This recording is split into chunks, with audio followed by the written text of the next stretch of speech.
ஓம் தாரம கொன்றையும் செண்பகமாலையும் சாத்தும் இலை ஊரகம் பாகத்து ஓமைமைந்தனே உலகேடும் பெற்ற நீரபிராமி அந்தாதிய போதும் என் சிந்தையுள்ளே காரமர்மே நீ கணபதியே கட்டுரையே. ஸ்ரீ அபிராமி பட்டர் அருளிய அபிராமி அந்தாதி பாடல் 39.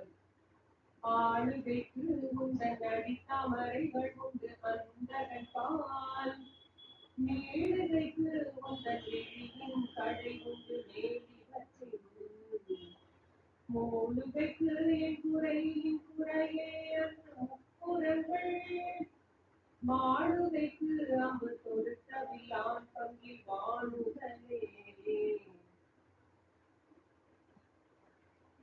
உலகத்துல அழிஞ்சிட்டு இருக்கிற அத்தனை விஷயம் யாருடைய ஆற்றலால் நடைபெறுகின்றன? இறைவனின் ஆற்றலால். அது ரொம்ப மறந்து போயிடும். நான் சாப்பிடுறேன், நான் சமைக்கிறேன், நான் வேலை பார்க்கிறேன், நான் குழந்தைகளை வளர்க்கிறேன், நான் படிக்க வச்சேன், நான் வேலை வாங்கி கொடுத்தேன், எல்லாத்தையும் நான் கொடுத்துக்கிறதுனாலதான் அத்தனை பிரச்சனையும். உண்மையில சொல்ல போனா காலையில சாப்பிட்ட இட்லிய டைஜஸ்ட் பண்ற கெப்பாசிட்டி கூட நமக்கு கிடையாது. நம்ம டைஜஸ்ட் பண்ணல. உடம்புக்குள்ளார ஒரு துண்டு விரல லேசா நகர்த்துற சக்தி கூட நமக்கு கிடையாது. உண்மையில இந்த உலகத்துல அத்தனையும் யாருடைய அருளால் நடைபெற்றுக் கொண்டிருக்கின்றன. அம்பிகையின் அருளால் அத்தனை விஷயம் நடந்துட்டு அதை மறக்கவே கூடாது. இந்த மறந்து போகும்போதுதான் நம்ம ரொம்ப கஷ்டப்படும். லைஃப்ல பிளாங்க் ஆயிடுறோம், என்ன பண்றோம்னே புரியல.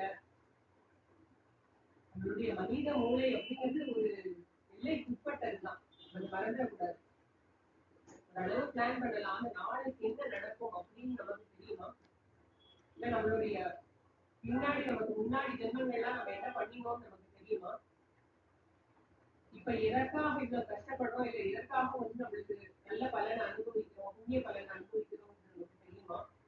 எதுக்குமே நம்ம கிட்ட விடை கிடையாது. நம்ம சுத்தி இருக்கிற உங்களை பார்த்தாலும் எத்தனையோ பேர் எத்தனையோ கஷ்டப்படுறாங்க, எத்தனையோ ரொம்ப பௌரியமா இருக்காங்க, தப்பா இருக்காங்க, தர்மத்தின்படி வாழாம இருக்காங்க, நான் சௌந்தரியமா இருக்காங்க. நிறைய பேர் நமக்கு தெரிஞ்ச அளவுல ரொம்ப நல்லவங்களா இருக்காங்க, ரொம்ப கஷ்டப்படுறாங்க. இதுக்கெல்லாம் விடை தெரியுமா நமக்கு? வாழ்க்கை என்பது ஒரு புரியாத புதிர். புரிஞ்சிக்க முயற்சி செய்யறது ஒரு தேவையில்லாத வேலைதான். அத்தனையும் யாருடைய செய்கை? குழந்தை வந்து ஒரு டாய் காரை வச்சு எப்படி விளையாடுவோம், அது இதெல்லாம் வேணா போகும். நமக்கு வேணா தோணலாம், எப்படி வந்து இது சோஃபா மேல எல்லாம் எப்படி கார் ஏறும்? அந்த குழந்தைக்கு சோஃபா மேல ஏறும், ஃப்ரிட்ஜ் மேல ஏறும் அந்த காரு. அது எப்படி ஆட்டி படைக்கணுமோ அப்படியெல்லாம் ஆட்டி படைக்கணும் அந்த காரு. இந்த மாதிரி அம்பாவின் கையில நம்ம எல்லாம் சிறு சிறு பொம்மைகள். நடப்பவை அத்தனையும் ஏன் அப்படின்னு கேட்டா விடை கிடையாது. சுத்தி இருக்கிற நிகழ்ச்சிகள் அத்தனையும் நம்மளுடைய எக்ஸ்பீரியன்ஸா இருக்கட்டும், மற்றவங்களுடைய எக்ஸ்பீரியன்ஸா இருக்கட்டும், நம்முடைய வாழ்க்கையுடைய அத்தனை அனுபவங்களையும் அவளின் திருவிளையாடலாக பார்த்தோம் அப்படின்னு சொன்னா அதுதான் வந்து ஏதாவது வாஸ்தவமா நம்ம புரிஞ்சுக்க முயற்சி செய்யறதா இருக்கும். உண்மையும் அதுதான். அத்தனையும் அவளுடைய இல்லை. எது வந்தாலும் அதனால அக்செப்ட் பண்ணிக்கலாம். ஃபியூச்சரை பத்தின பயம் வேண்டாம். ஏன்னா நம்ம பிளான் பண்ணல, நம்ம நிகழ்த்துற காரியங்கள். இப்ப நடந்துட்டு இருக்கிறதும் அவளுடைய செயல், பின்னாடி வரப்போறதும் அவளுடைய செயல். அதனால நம்ம பயப்படுறதுக்கு ஒண்ணுமே இல்லை. நம்ம நடக்கிற ப்ராஜெக்ட் கிடையவே கிடையாது. இத மறந்து போகும்போதுதான் நம்ம வீடாத துன்பத்திற்கு ஆளாகும். நம்ம குட்டுப்படுறோம். ஏன் கேள்வி கேட்டு ஏன் வாழ்க்கையில எங்கேயுமே உறுதியா செய்ய முடியல, நான் செய்யறேன் அகந்தையினால நம்ம ஆக்ட் பண்றோம். ஒரு ப்ராஜெக்ட் பண்றோம்னா நான் பண்றேன், வீடு வாங்குறேன் நான் பண்றேன், கிளாஸ் எடுக்கிறேன் நான் பண்றேன். அத்தனையும் அம்பிகையும் டைம்டேபிள்ல ஷெட்யூல்ல இருந்தா நடக்கட்டும், இல்லாட்டினா அவள் நடத்துகிறாள், நான் அதன்படி நடக்கிறேன் அப்படிங்கிற ஒரு எண்ணத்தோட நம்ம நடக்கும் பொழுது எதுவுமே உள்ள பாதிக்காது. அணுவளவும் நமக்கு பாதிக்காது. இந்த பாட்டியும் அபிராமி பட்டர் இதே விஷயத்தான் சொல்றாரு. ஆளுகைக்கு உள்ள அடித்தாமரைகள் உண்டு, திருவடி தாமரைகள். அன்னையின் திருவடி தாமரைகள் எப்போதும் நம்மை ஆட்கொள்ள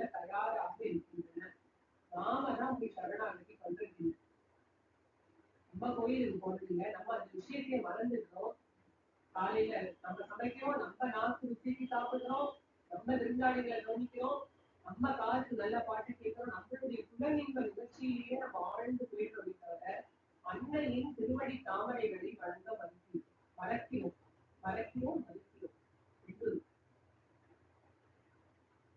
ரொம்ப மிதப்புல இருக்கும்.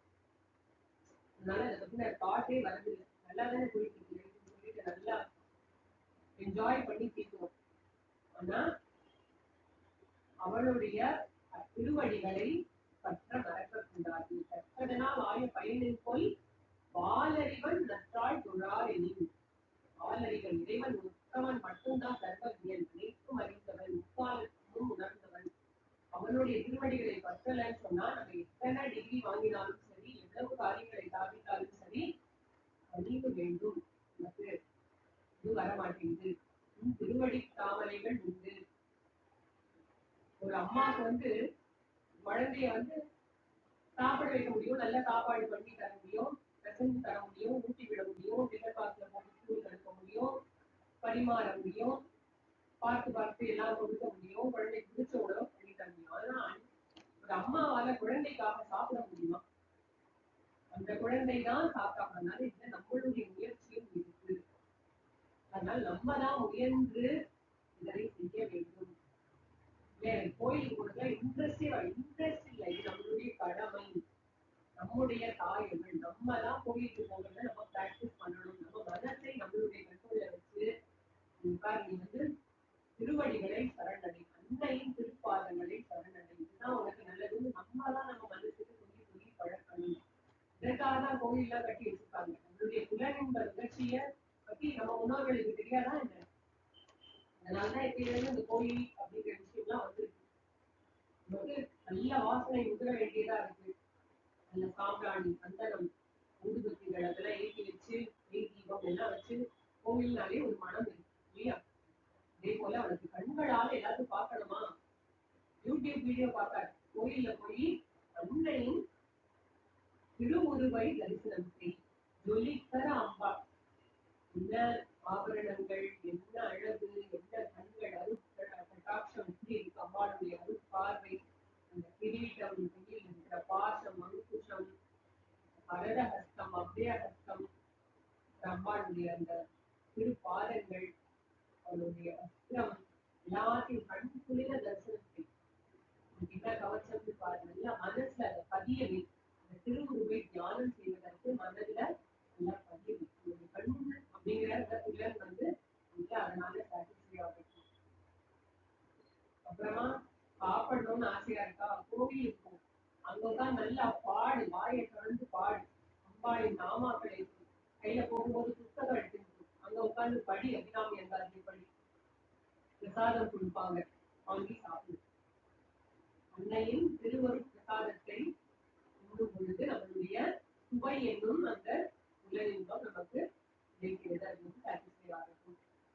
இப்போ நல்ல காலார அங்க அன்னையின் அந்த திருவருட் அந்த அந்த அந்த இதுக்குள்ள இருக்கு. இப்படி ஒரு குழந்தை விளையாடும் போது கூட அம்மாவுடைய கண் பார்வைக்குள்ளா இருக்கும். அந்த மாதிரி நம்ம கோயிலுக்குள்ளா இருக்கும்போது அந்த அம்மாவோட கண் பார்வை அந்த சர்க்கம் பறவைக்குள்ளா இருக்கும். அந்த அந்த ஆராவை நல்லா என்ஜாய் பண்ணும். டிவைன் பிரசன்ஸ் நல்லா என்ஜாய் பண்ணும். அம்மாவுடைய நாமத்தை சொல்லிக்கொண்டே அரட்டை அடிக்காத, பேசாத, வேற எந்த பேச்சும் பேசாம அன்னையின் திரு திரு நாமங்களை சொல்லிக் கொண்டே கோவிலை சுற்றி வா, வலம் வா. நல்லா வலம் வந்த பின்னர் அமர்ந்தார், ரிலாக்ஸ்டா உட்கார், மனசு ஆற போகும். மனம் முழுவதும் அன்னையின் அருளினால் நனைந்து தோழிட்டு நல்லா ரிலாக்ஸ் ஆகும். எப்பா பாரு பரபரன்னு வெளி விஷயங்களை நோக்கி ஓடி கொண்டிருக்கிறான். குழந்தை கழித்த வேலைக்கு என்ன பண்ணணும், பார்க்கணும், மார்க்கெட்டுக்கு போகணும், அங்க ஷாப்பிங் போகணும், அது போகணும், இது போகணும். அமைதியாக உட்கார் அப்படின்னு சொல்றாரு. ஆளுகைக்கு உங்கள் அடித்தாமரைகள் உண்டு. எப்பொழுதும் அடியா இருக்க அம்பாளின் திருவடி தாமரைகள் நம்மை ஆட்கொள்ள.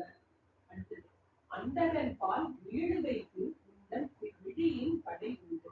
அம்பாளின் இது அம்பாள் நமக்கு பிளஸ் பண்ணணும், அருள் கொடுக்கணும் அப்படின்னு நினைச்சுட்டாங்கனாக்கா பெருசா நமக்கு ஒரு வீடு வாங்கணும்னு வச்சுக்கோங்க, ஒரு பெரிய படிப்பு படிக்கணும்னு ஆசைப்படுறோம், குழந்தைக்கு நல்லா சீட்டு கிடைக்கணும், ஒரு பெரிய காலேஜ்ல ஏன்னா நம்ம எல்லாம் வந்து போய் எங்கெல்லாமோ அலையமோ யார்கிட்டயும் பேசணும்னா எப்பேற்பட்ட விஷயமா இருந்தாலும் சரி, தேவேந்திரனுடைய இந்த அமராவதி பட்டணத்தை நம்மளுக்கு கொடுக்கணும்னாலே அவனுக்கு வந்து ஜஸ்ட் கண் ஓரத்தை பார்த்தா போது நடந்துடும். பாக்கி விஷயங்கள்லாம் என்ன ஒண்ணுமே கிடையாது. அவனுடைய விழியின் கடை உண்டுன்னா அவனுடைய ஓரமா அவனுடைய கண்கள் கடைக்கண் வழியா ஒரு பார்வை பார்த்தா போதும் என்னன்னாலும் கிடைக்கும். என்ன சொல்றாரு, அந்தகன் பால் வீடு வைத்து எல்லாருக்கும் ஒரு மரண பயம் இருக்கு. அந்தகன்னா யமன், யமன் பால் வீடு வைத்து சேட்டமும் அப்படி இல்லையா.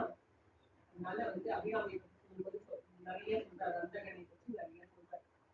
மார்க்கெட்டை முனிவரை காப்பாற்றினாரோ அது மாதிரி சொல்லி அந்தகன் பால் வீடு வைத்து நம்ம என்ன புரிஞ்சுக்கணும்னா தேவையில்லாத பயங்கள், ஃபியூச்சரை பற்றின இன்செக்யூரிட்டி, வருங்காலத்துல எனக்கு என்ன ஆகுமோ, வியாதி வந்ததுன்னா என்ன ஆகுமோ, என்னை காப்பாற்றுறதுக்கு யாராவது இருப்பாங்களா, என்னை சுத்தி என்னை பார்த்துக்கிறதுக்கு யாராவது இருப்பாங்களா, நான் போகும்போது கம்ஃபர்டபுளா போவேனா, இல்லை யாருமே இல்லாம ஆஸ்பத்திரியில சரியா போவேனா, நான் போயிட்டா என் ஹஸ்பண்ட் யார் பார்த்துப்பா, என் குழந்தைங்களை யார் பார்த்துப்பா, இல்லை என் மனைவியை யார் பார்த்துப்பா, என் அப்பாவை யார் பார்த்துப்பா, இந்த மாதிரி எக்கச்சக்கமான பயங்கள். இந்த பயங்கள் அத்தனையும் அப்பால் நீக்கி விடுவாள். அவருடைய திருவொரு பார்வையினால் மனசுல இருக்கக்கூடிய அத்தனை இன்செக்யூரிட்டி, தேவையில்லாத பயங்கள் அத்தனையும் நீக்கி விடுவாள் அம்பாள்.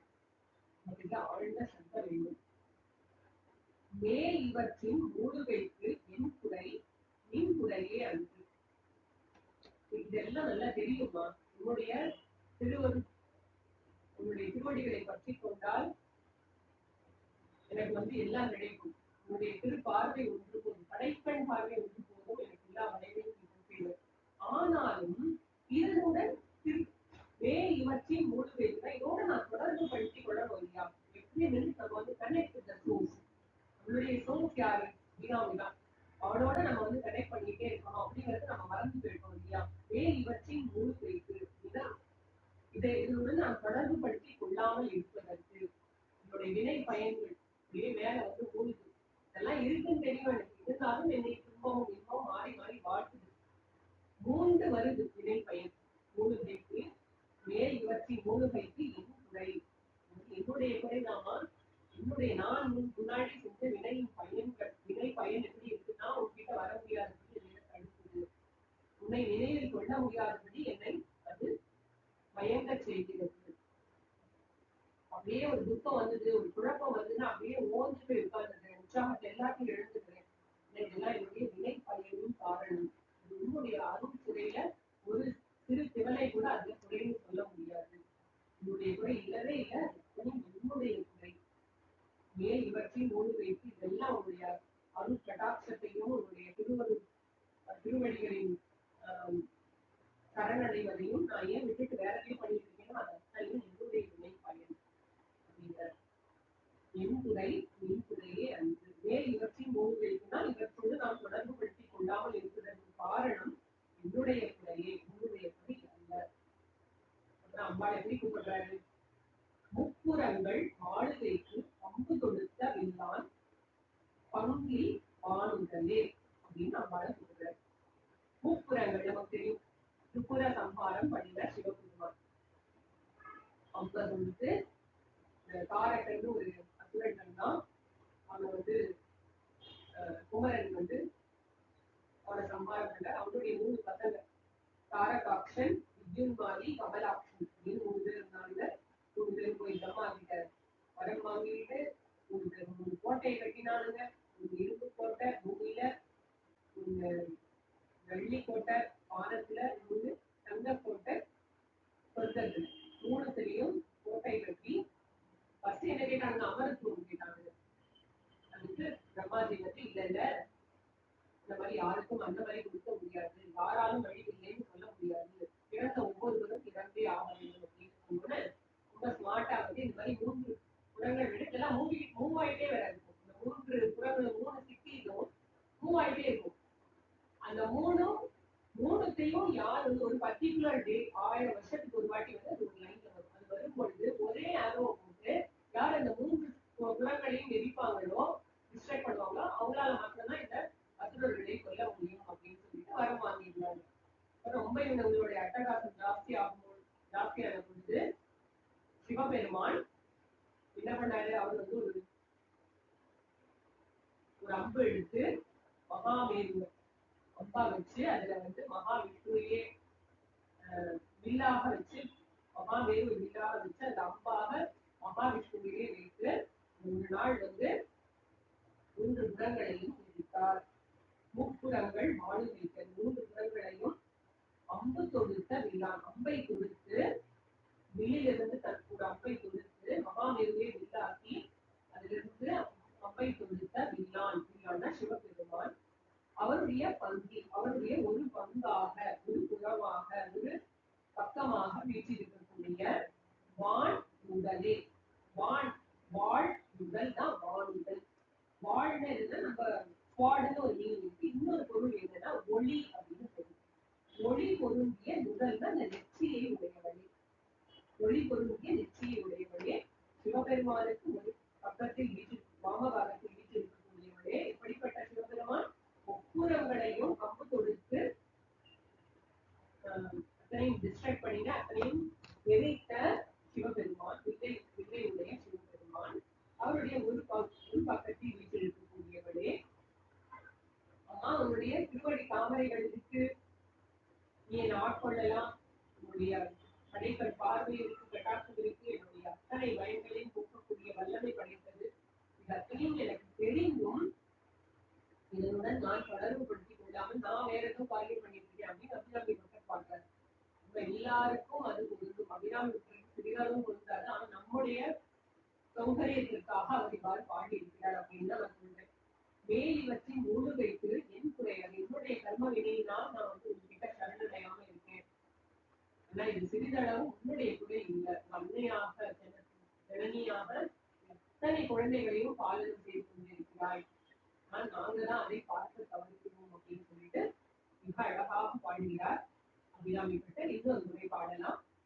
ஆளுகைக்கு உந்தன் அடி தாமரைகள் உண்டு அந்தகன் பால் மேழுகைக்கு உந்தன் வெளியின் கடை உண்டு மேலிவற்றில் மூழுகைக்கு என் குறையே என்று முப்புறங்கள் மாழுதைக்கு அம்பு தொடுத்தவில்லான் பங்கில் வாழுதலே.